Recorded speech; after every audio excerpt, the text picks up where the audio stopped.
welcome to another Project CDR Talks number 3. So today our topic is, what is the purpose of lifting belts?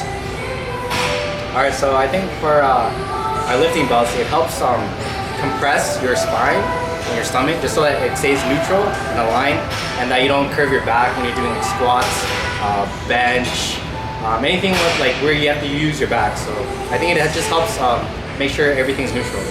Pretty much any compound movement is where you're supposed to have a lot of explosiveness, and obviously in order to have like really explosive power, you have to have a really tight core. And for some of us, we don't have a tight core, so having a belt helps us to be able to get that explosive power, because it obviously compresses our stomach and then keeps our spine neutral, like they said, and you're able to drive that power wherever you need it to go. So whether it's to your chest, whether you need when you come down from the bottom up for a squat, or even when you pull from a deadlift, for example.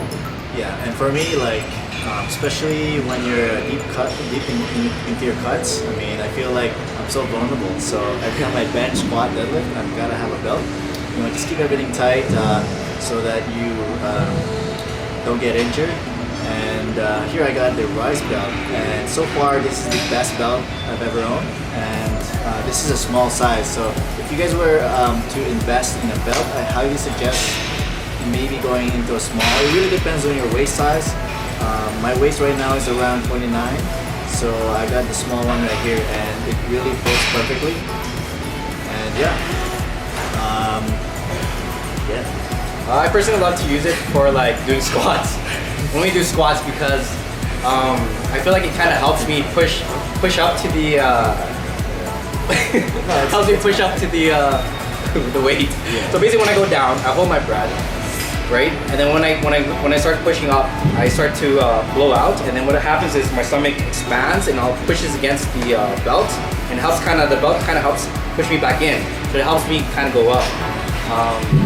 Along with deadlifts, because it helps me have a neutral back, so that my back doesn't like hump up and snap shit up. Yeah. Also, you can also wear this in the wrong way. If it's too high on your waist, like on your rib cage, you're totally doing it wrong. Like it has to be like right here, below your belly button, or just right above, so that your diaphragm is up here. And then that's where you get your power. You can even, like, when they say that when you have your belt, you can just even practicing trying to breathe in and breathe out, you'll see where your stomach is going to start to expand and expand out. So obviously, where you place the belt, that's where all that sort of movement is going to come from. Also, I know a big thing with the belt is like there's a big variation of opinions for it. If you have a belt, you can't work on like your core doesn't get stable, it doesn't get stronger, or for some people. Or it's uncomfortable for some people. Yeah, exactly. And I think at the end of the day, you have to do what's best for yourself. It doesn't matter, you have to protect yourself. I know most of us, Darwin and I especially, have kind of snapped our back on numerous occasions. And that's why we're a big proponent of a belt.